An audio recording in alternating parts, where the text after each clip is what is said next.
Kali ini kita akan membahas tentang hidrolisis garam. Hidrolisis garam itu adalah pemecahan garam oleh air, di mana hidro itu adalah air dan lisis itu adalah pecah. Dan yang kita bahas adalah hidrolisis garam. Tapi pertama kita harus tahu dulu ada beberapa jenis garam. Yang pertama,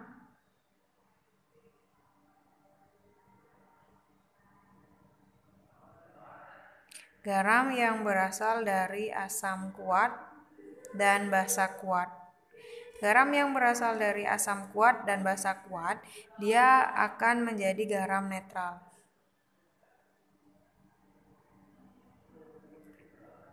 Dan garam netral itu tidak mengalami hidrolisis.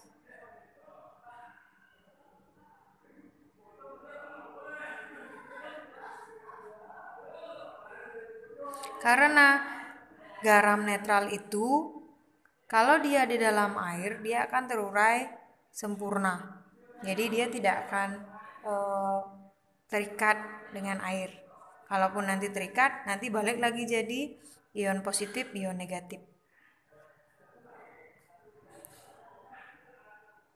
Yang kedua,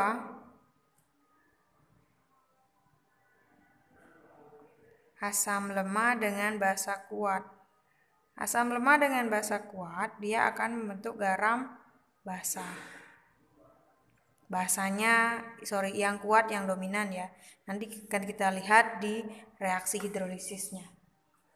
Dan garam yang ini akan mengalami hidrolisis sebagian.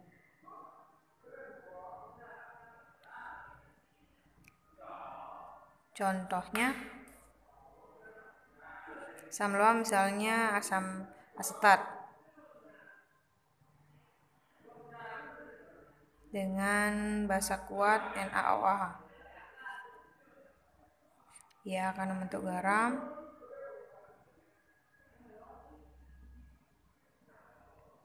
Garam ini ketika dia mengalami reaksi hidrolisis,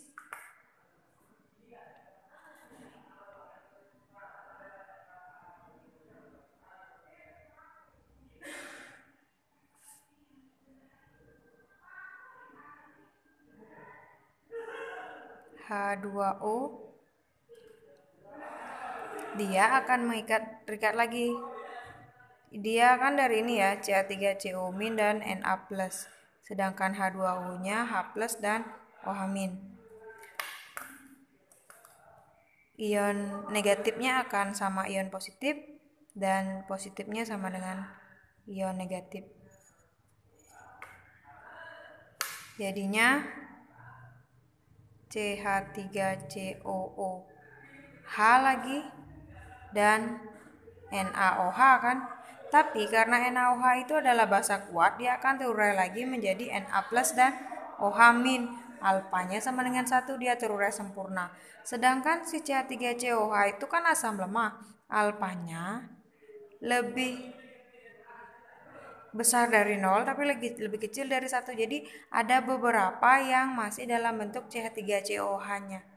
Dan pada saat dia dihidrolisis akan menghasilkan OH- yang menyebabkan larutan ini menjadi basa. Kalau ini kita tulis reaksi hidrolisis lengkapnya ya. Tapi kalau di soal di buku biasanya cukup ini aja. CH3COO- tambah H2O CH3COOH dan OH-. Jadi yang ditulis adalah reaksi yang lemah saja. Ingat catatan, yang mengalami reaksi hanya yang lemah. Hanya yang lemah yang bereaksi dengan air.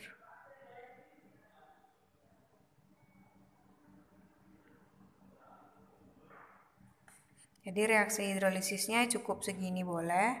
Kalau ditulis lengkap yang di atasnya juga boleh. Nah, kalau asam lemah basa kuat dia akan membentuk garam basah. Begini reaksinya. Dan sudah jelas bahwa dihasilkan OH-. Makanya rumus penentuan OH-nya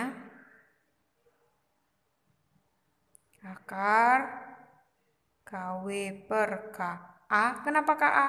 Karena asamnya yang lemah dikali N dikali konsentrasi garam.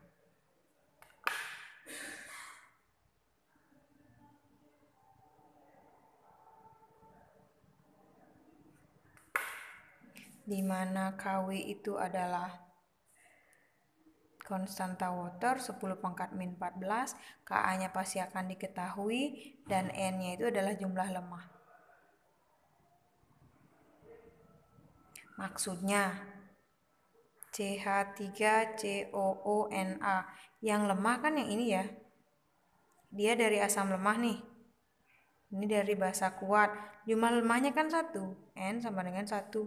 Kalau misalnya gini CH3COO 2 kali Ca, ini kan lemahnya nih, N-nya sama dengan 2. Atau kalau misalnya K2CO3, ini kan asam lemah, yang ini basa kuat, jadi N-nya tetap 1 walaupun ada angka 2-nya. Selanjutnya jenis garam yang ketiga itu adalah garam yang berasal dari asam kuat dan basa lemah. Dia akan jadi garam asam. Garam asam ini juga akan mengalami hidrolisis sebagian.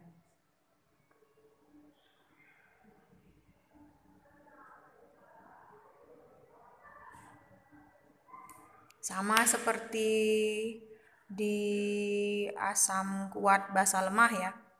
Asam lemah basa kuat yang tadi. Kita pakai contoh HCl dengan misalnya NH4OH. Kalau dia membentuk garam, jadinya NH4Cl dan H2O. Jadi kalau ini direaksikan dengan air, atau kita buat reaksi hidrolisisnya yang setengah saja ya.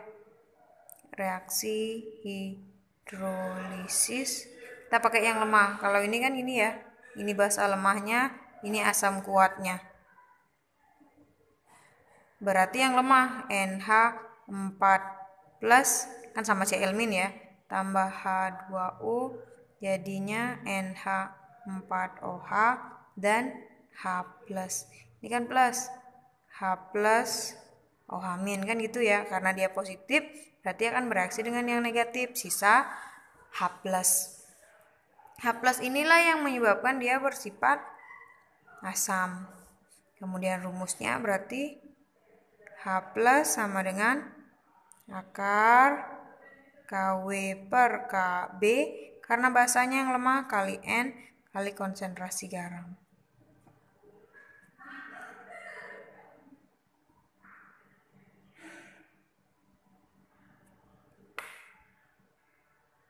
Jenis garam yang keempat itu adalah garam yang terbentuk dari asam lemah dan basa lemah.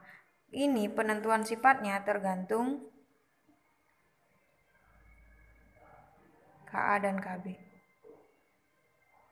Kalau misalnya Ka-nya lebih besar daripada Kb, dia akan jadi garam asam. Konsentrasi H plusnya akar KW per KB kali Ka, karena basanya lebih kecil.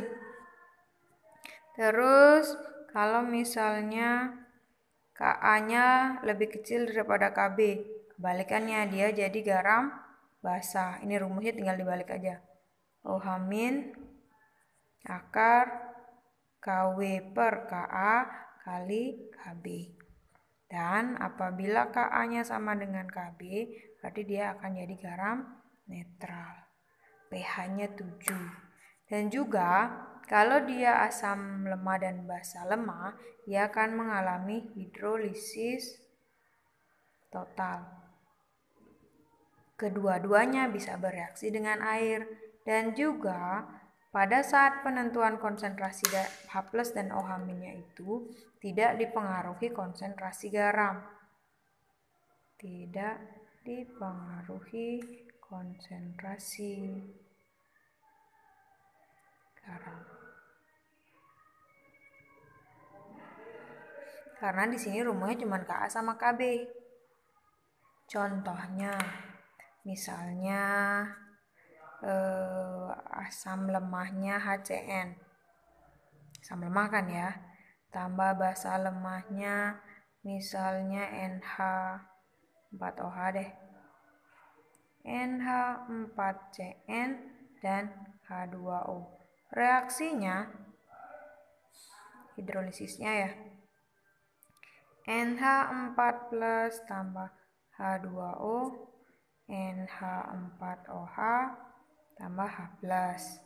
Terus tuh CN minnya tambah H2O, jadinya HCN tambah OH min. Jadi penentunya selalu ini, H plus sama OH min. Makanya pakai Ka sama Kb. Oh ya, lagi satu, nanti kemungkinan akan kasih tahu ada KH. KH itu adalah konstanta hidrolisis yang rumusnya bisa KW per Ka atau KW per Kb. Jadi kalau dikasih tahu KH, langsung saja kita pakai.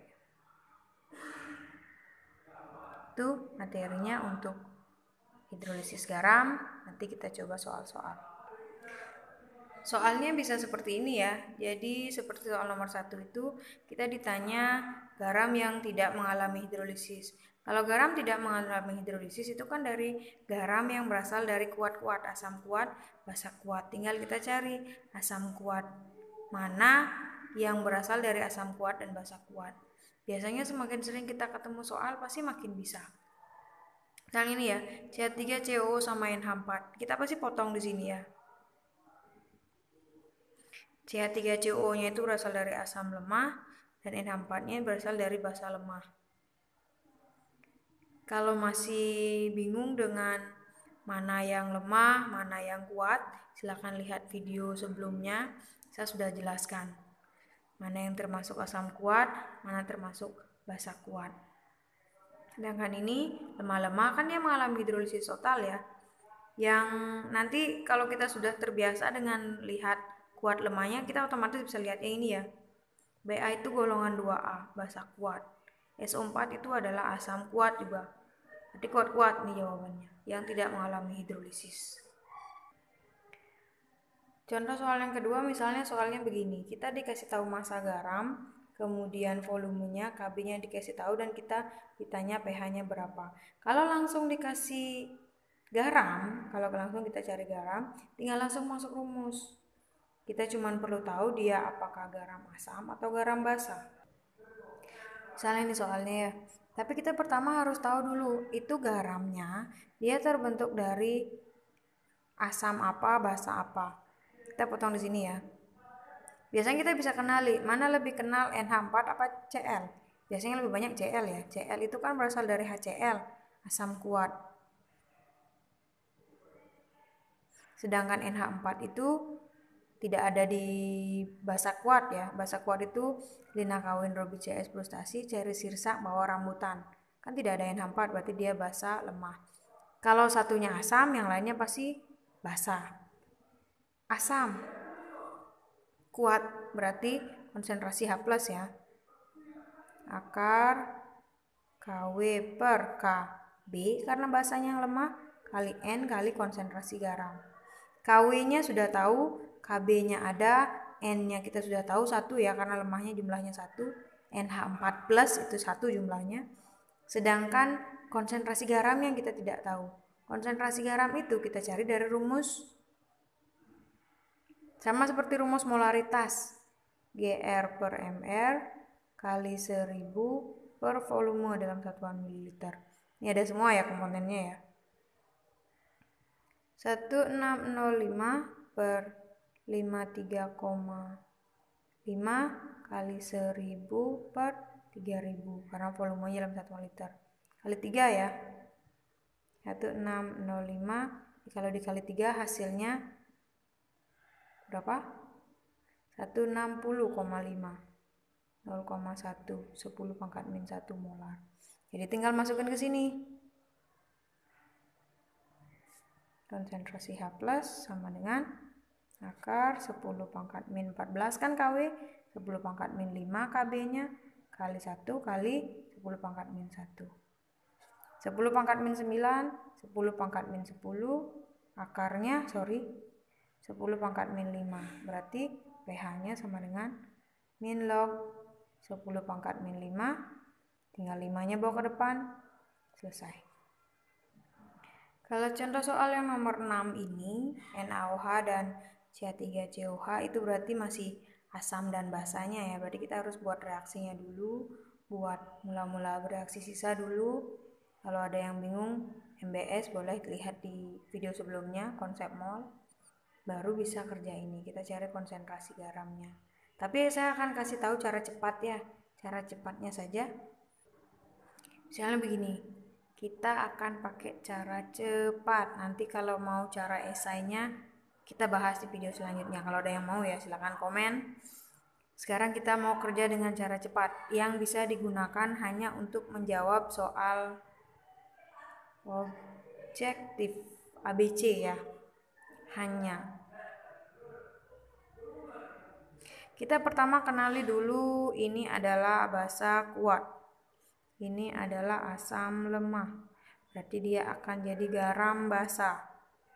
Oke, garam basa berarti rumusnya OH- akar KW per Ka kali mol per volume total. Ini rumusnya ya. Tapi kita menentukan molnya itu cari ini dulu. Volume dikali konsentrasi dikali jumlah OH. Kalau OH-nya 2 kali 2. Kalau OH-nya 1 kali 1 saja. Berarti 6 ya. 6 milimol. Ini juga sama. Volume kali konsentrasi kali jumlah H. H plusnya ya. 40 kali ini kali 1. 6 juga. 6 milimol. Kalau dia hidrolisis pasti sama. Molnya asam dengan molnya basa pasti kita dapat sama. Jadi bisa langsung masuk. Akar 10 pangkat min 14 per 10 pangkat min 5 kali molnya 6 milimol per volume totalnya 20 tambah 40 60 mililiter sama ya. 10 pangkat min 9 10 pangkat min 1 10 pangkat min 10 10 pangkat min 5 POH-nya sama dengan 5, pH-nya 14 min 5, 9. Itu cara cepatnya dulu. Nanti kalau mau cara esai silahkan di komen. Nanti saya buatin video. Selamat belajar.